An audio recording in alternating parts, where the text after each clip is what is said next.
Well, a very good afternoon. It's the 27th of October 25. It's 12:30. It should have been 9:30 or even 8:30 I was here, but so busy Monday morning. I'm in Glen Tarken, a place I'm very familiar with, and the winds are quite strong from the southwest. It's not the forecast that well, it's definitely not the forecast that said it would be. A lot more cloud, and there's a chance of a rain, so I shower at least, so I've got my big waterproof with me, heavy.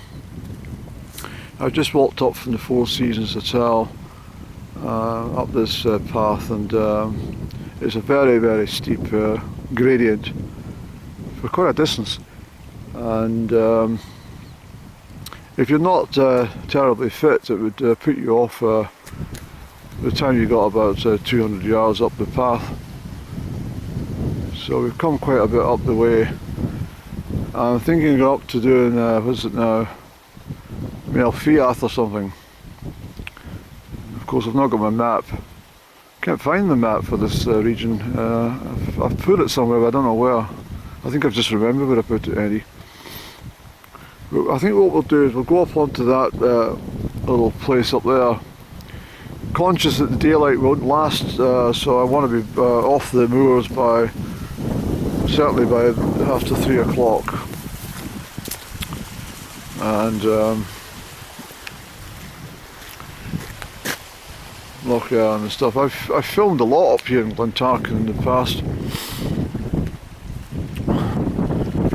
and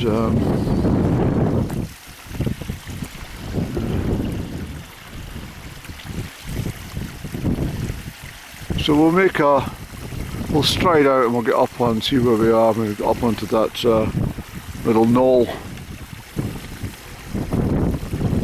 Probably get the wind. I don't want it as gusty as it was on Saturday. And Varlock over there, of course.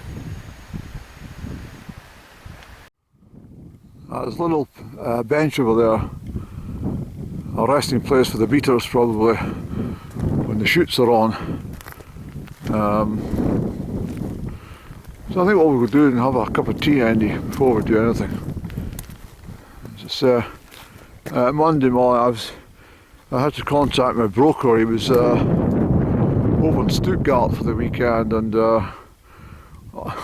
unavailable. So I had to wait until after 9 o'clock. I wanted to speak to him, so we managed to get a hold of each other and get things sorted. It's about from here it's about 3.5–4 miles out to western Glen Tarken. It's a long winding road, but I'm looking forward to a little cup of tea, Andy. I've got a biscuit. I've got no sandwiches today, but I've got a biscuit.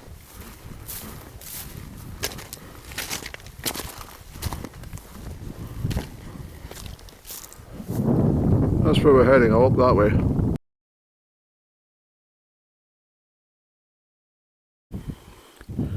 So that's where we were on Saturday, on the 25th of October, right across the top summits. And I failed my mission on my way down. I didn't pick up the track correctly. I tried to take a shortcuts and ended up a damn nightmare, but it all ended well. I'm still here. I'm just thinking there that I've not heard one shooting party or seen one shooting party in the whole time that I've been out this autumn. Not one. I think I've seen a few shooter types when I stopped off at the post office in Comrie a couple of weeks ago, but I've not heard anybody on the moors, and I don't know about beaters. And I done a beating job excuse me I've done a lot of jobs, Andy, you know that? You've done an awful lot of different types of jobs, but it was where was it, 1986? No, I think it was 1987, because you started college, business studies. You didn't get an autumn break though, so it couldn't have been then. I don't know what it was, but anyway, something makes me think it was 1986. And we were up the back of Glen Tarken somewhere, I think it was, and crikey. Well, I passed on the cans of export at lunchtime. I didn't want that. Can of Red Death with a cold pie. No, not for me. But what I mean is there was a huge bunch of people out. Must have been about 50 beaters and shooters and gamies and all the rest of it.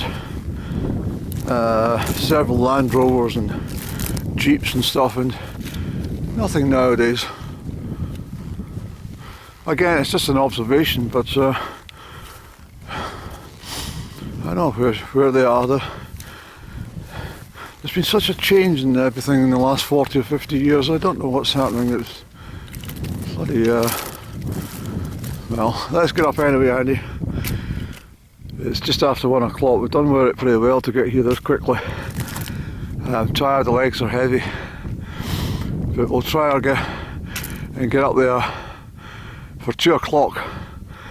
And I think I've done these hills, but they're awkward to see them from this angle. I mean, there's I think this is the one I'm trying to get, Fiadh, and the other one along there is Craig something. I don't know, Craig. I've not got the map. I'll have to look it out. Yeah, you shouldn't be coming out without a map, Andy. Not really. Not in this sort of bleak moorland. But let's push on, sir. Stop moaning. Alright. This is one of those larceny traps. And it is legal. But I tell you what's not legal about it is if they don't return within 24 hours to release or kill the bird. It's generally for you know, ravens and rooks and stuff, crows, and they have to have water and they have to have some food. And if they don't have the water or food, or they don't come back within 24 hours, then you have the legal, well I've done it, you have the legal right to release the birds on their behalf. I've taken a lot of joy in the past. One time up in the back of Connaughton sheep farm. I mean, I shouldn't really be saying this because it is no. Can you imagine trapping the bloody birds and that, and petrified? But I've released a lot of them. Alright, there is a thing where they say the crows and that will, and the ravens will attack the newborn lambs and carry them off and that. Well, that's just the way that bloody well is. That's what nature is. A pecking order. You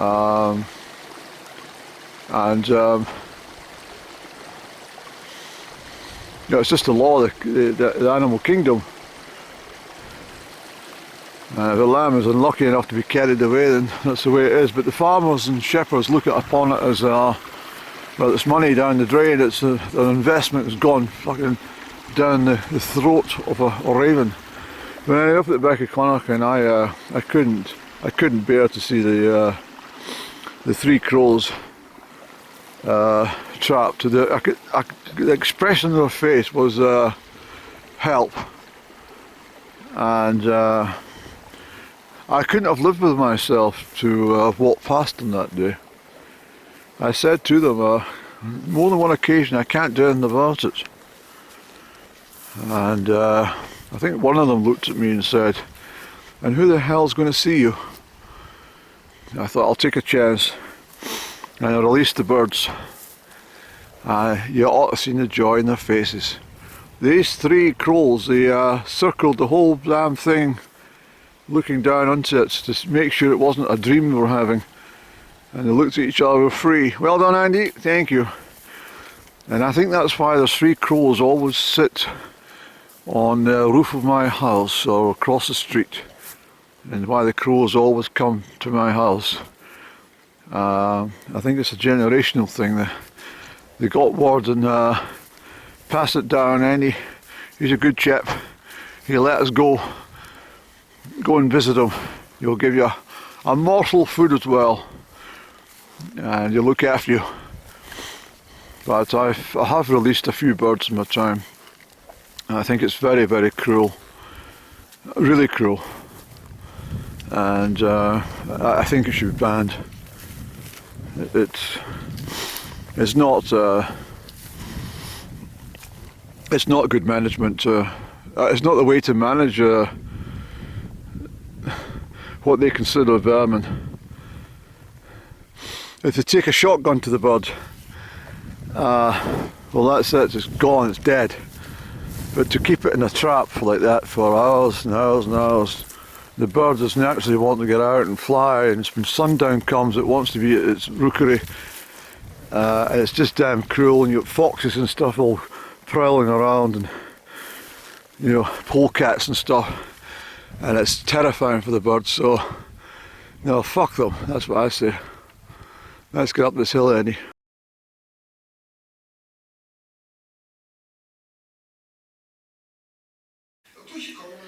Hey, Bobo. Yes.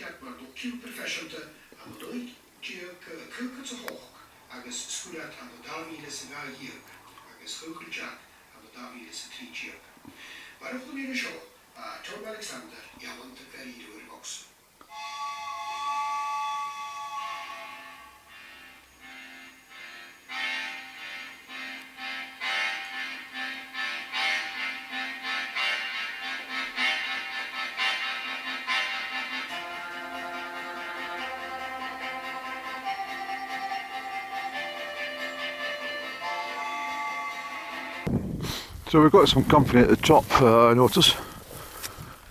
Deer, and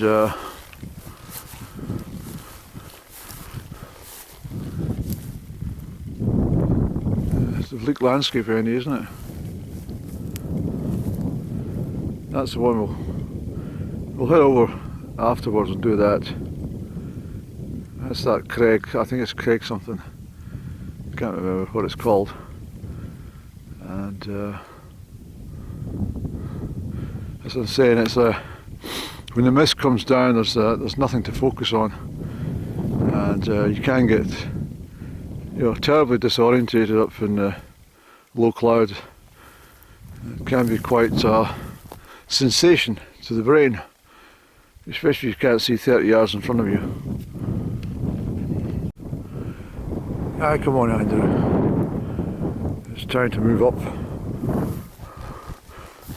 a step or two in your life, up this hill. It's a grand day, actually, a grand day, a grand day, Andrew, actually. That's oh dear. Come on, sir, not far to the top, ready. So there's plentiful snow in the Lors range. Oh, it's tiring work, Andrew. Yeah, so I told you before, stop moaning.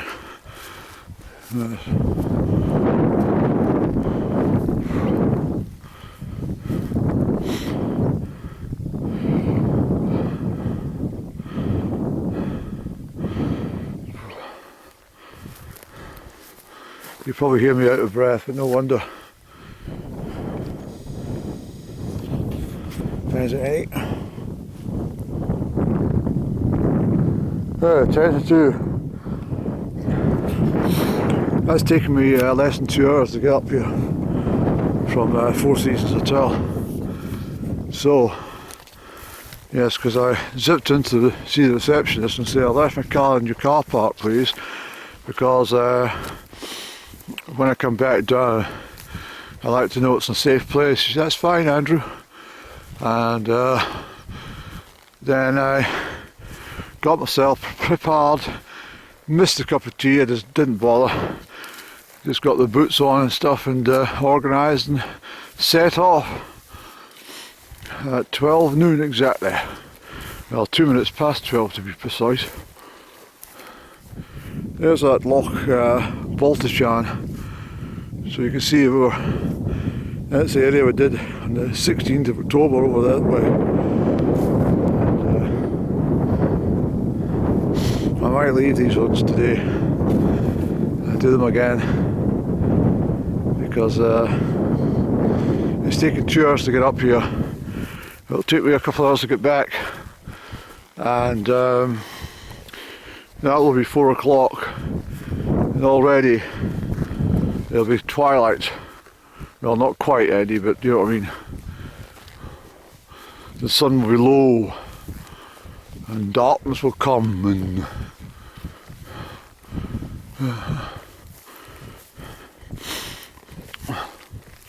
all these people that turn their clocks back and they break their clocks, you know that? They actually break them. You should never turn your handles of a clock back the way. Yes, I've done right across that lot and down into Loch Leidnock. And this is wind farm area. They try to say it's going to be quite well hidden, but these things are bloody massive. It's lovely in the sunshine, Andy, isn't it? It truly is. So Loch Leidnock's just over there. It's down the slopes, and you'll see Glen Tarken. I think that's how you pronounce it. It's a funny name, that Glen Tarken, for these parts. It's not. And that's all the way down to Comrie, of course. So we're tunnelling behind and through the Glen Tarken there, where I was on Saturday up the tops of that lot. So we'll do these across, and there's deer way over there. It's a bleak landscape, Andy. But I have been here before. I recognise that what I've done is I've been away over that way, and I've traipsed in at this angle, and that's why I didn't recognise them. Well, I recognise them, but not for the angle I took today. But I mean, I could go over and do these and then head down that way, but I think what we'll do is I want to go over to that one and then make our way round the back and snake our way down and pick up the track. I don't want to be mucking around here too late in the day, to be honest. So we'll get a cup of tea over the third one now, and we might get a bit shelter from that breeze. I'm just thinking, you probably didn't hear a damn word I was saying when I was on that camera at the top. This is obviously the dividing line between the two estates. But how do I say, I'm just going to do this 2 humps and we'll take them in. Very bleak land, isn't it? But what I said there was that Leidnock's over at the back there, down the gradient into Loch Leidnock, and Vinhonsi's over there, you see, and the snow and Ben Laws that I mentioned.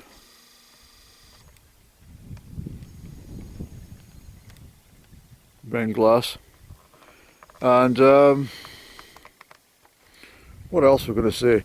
Oh yes, did you hear all that I said? I don't know. That's Loch Baltichan. I said I don't know why they called it Loch Baltichan down here, but that's the glen all the way down into Comrie, with Tullen behind, Glen Tarken over here, and where I was on Saturday up the tops there.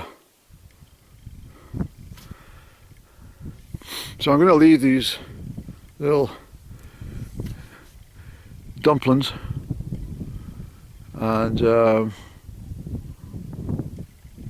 that's the land you cross over there on the 16th of October.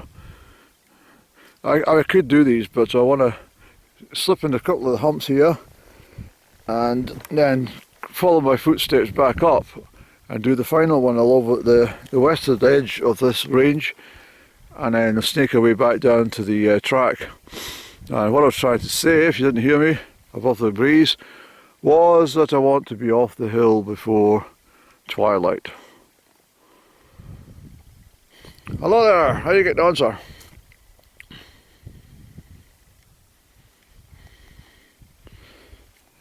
You see how devastating all this will be, completely churned up and concrete path, tracks, bloody vehicles access, industrial noises, and fucking turning blades, just so somebody can have an extra cup of tea at 3 o'clock in the afternoon or something at home.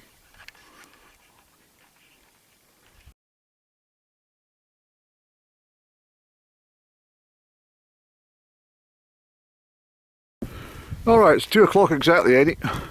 Get over there and we'll have a cup of tea at the top.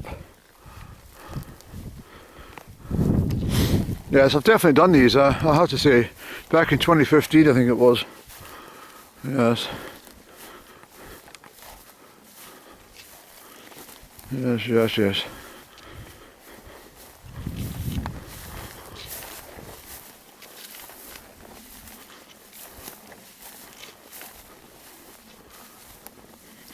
So I'm not sure what the weather forecast is for the rest of the week, but I got a feeling we're going to get some dampness, and that will upset proceedings, because I want to try and get as many return hillocks done as possible over the winter and early spring.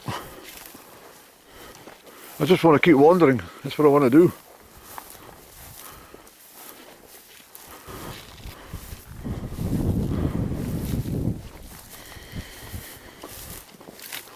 There we go, Andy. Yeah, we've been here before. Look, there's your old seat. Hello again, sir. There you are. Are you alright for sitting upon today? Oh no, you're a bit damp. Oh well. Okay, let's get a cup of tea down at Andrew.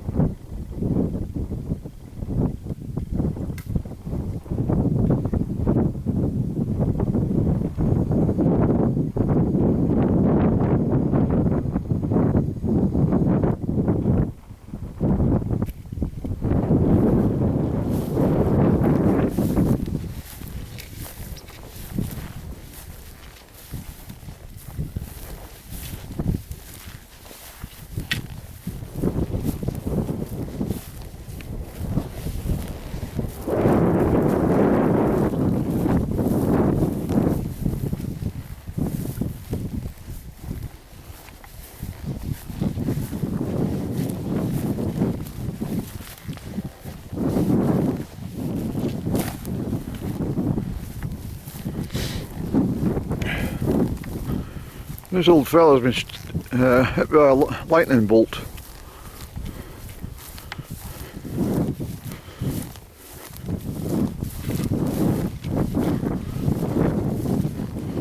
There he goes, he's been split in half with a lightning bolt, eh?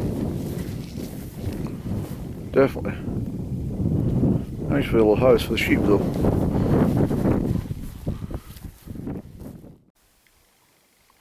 So I'm tucked away out the wind just now, and it's truly gorgeous. I mean, the sun's still quite high in the sky even in October, and there's still a lot of warmth in the sunshine. And if you go down to the Mediterranean just now, you'll still be hitting the 70 plus degrees.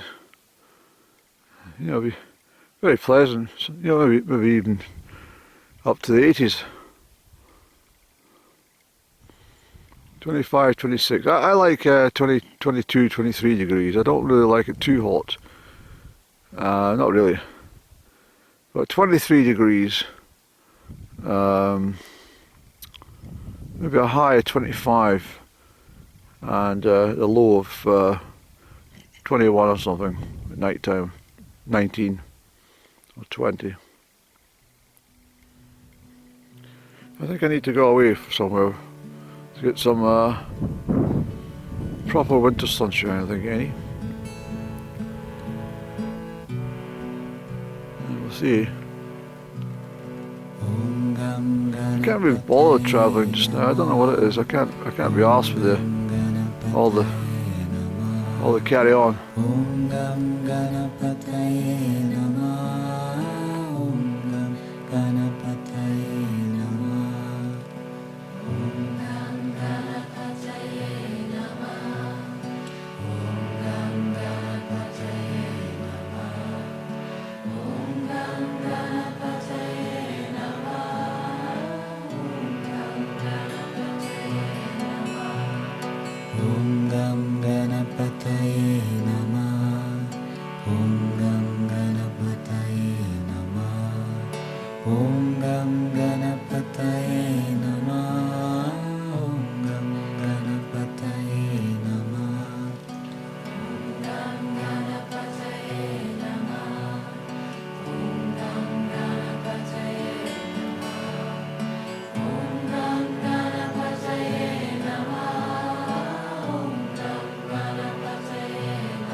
I remember the last time I was up this direction on these little, I mean we're quite high up, we're up at, it must be about 1900 feet or something, but I was going to say, I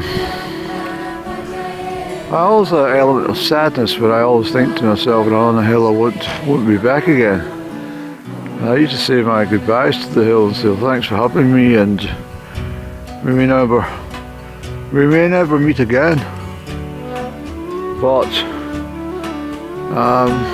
because there's so many local hills which I enjoy, I have come back. I want to do a lot more. Although I will tell you that is it Craig Degg or something over the back on the way through Glen Tarken. That's not been done, Andy, so you need to get up there. That's a long one. That's a spring day when the clocks go forward again. It's not a place you want to be caught out in bloody darkness up there.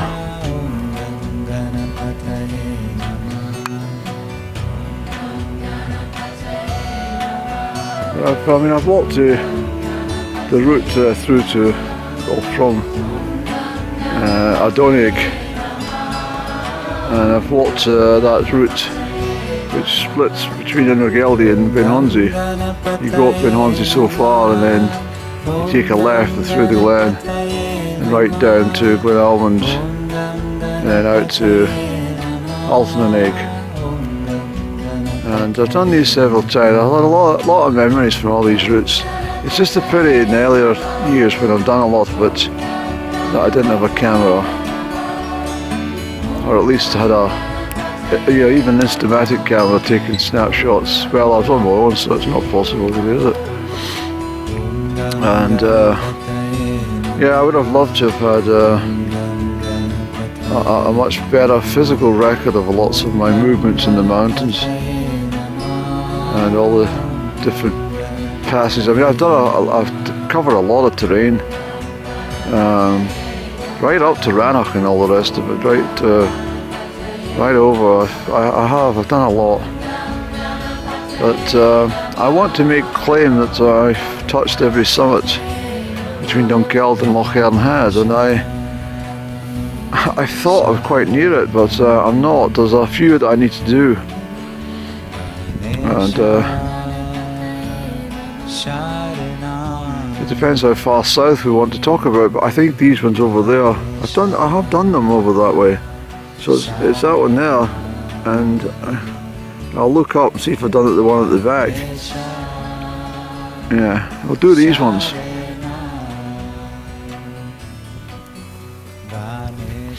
So all the other stuff has been done.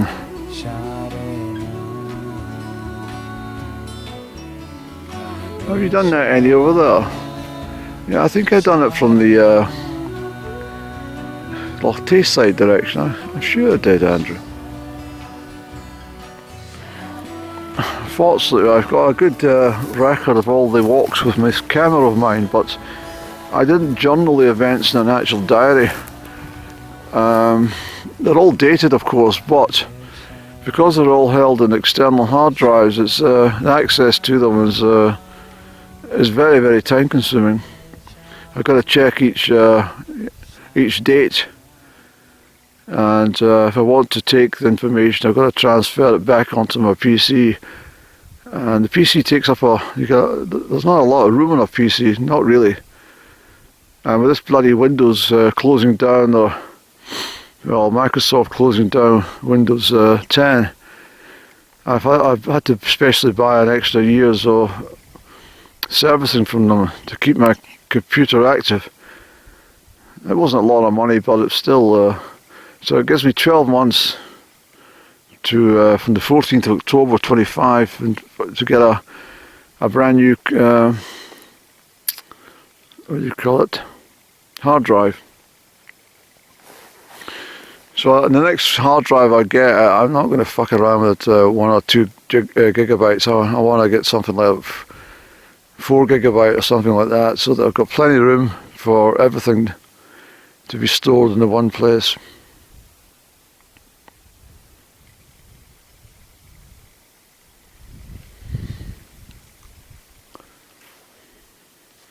I've been on these ones, Andy. Yep. I think we'll do that soon, just to make sure. You have to check. Yeah, just check. Come on, let's get going. It's absolutely gorgeous today, out of the wind. But as soon as I get over the crest of that, the wind will blast me. It's picked up quite strongly actually since lunchtime. Yes. It's about 2:30, Annie. Yes. So we'll go along to this top and then we're finished, and then we're just going to start our way down again. I haven't seen that new moon yet. It's a new moon in Scorpio, beginning of the week, but I haven't seen it yet. I've been out staring in the nighttime sky and I still can't see it. I don't know why where he is.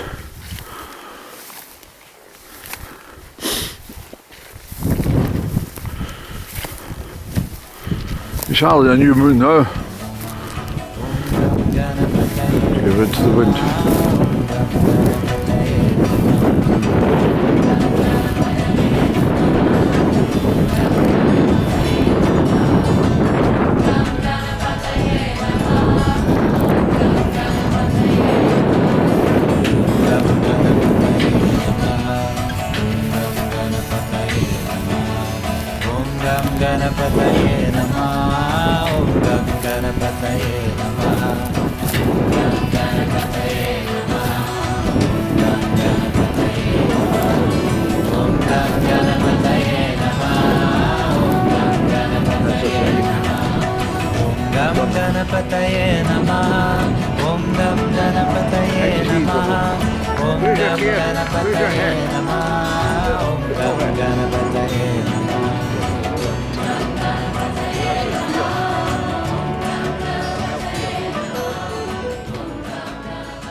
This time of year.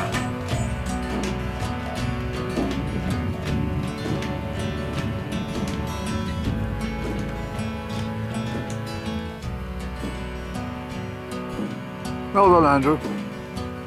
That's all done. Now back to the Four Seasons Hotel. Pick up my car. It's absolutely gorgeous in the sunshine. Not a breath of wind now because we're in a sort of crucible, protected from all sides. Borlock is keeping the southwesterly breeze away from us. So, chance to chat.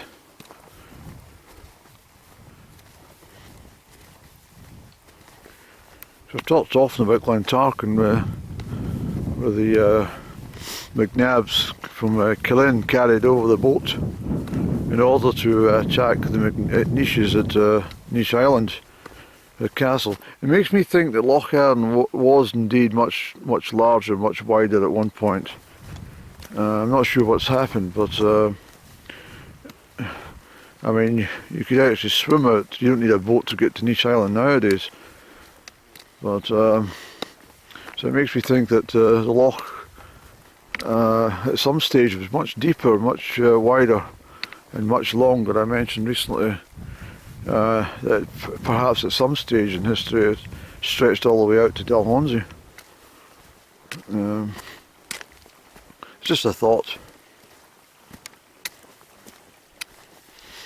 I done a good time there because I thought I didn't take a cup of tea at the summit.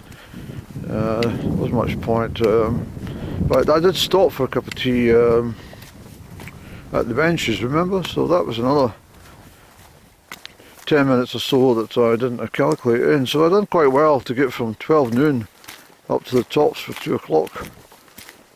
Very well indeed. It's just after 3 o'clock now. Just gone 3 and perfect timing to get down the road. Look at the mountain I was on Saturday, isn't it grand? Isn't that fantastic, Annie? So you see you're up on top of that in the blasting cold weather and the wind. Yeah, so what we'll do, we'll stop at the benches on the way down again and we'll get a cup of tea, a biscuit, and then we'll march down and pick up the car. I said that already, didn't I? Yeah, so perhaps we should leave it, Andy. Look at the colours.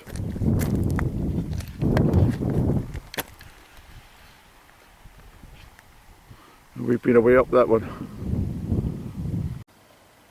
Just look at that light show from the good Lord across Loch Earn. Isn't that magical?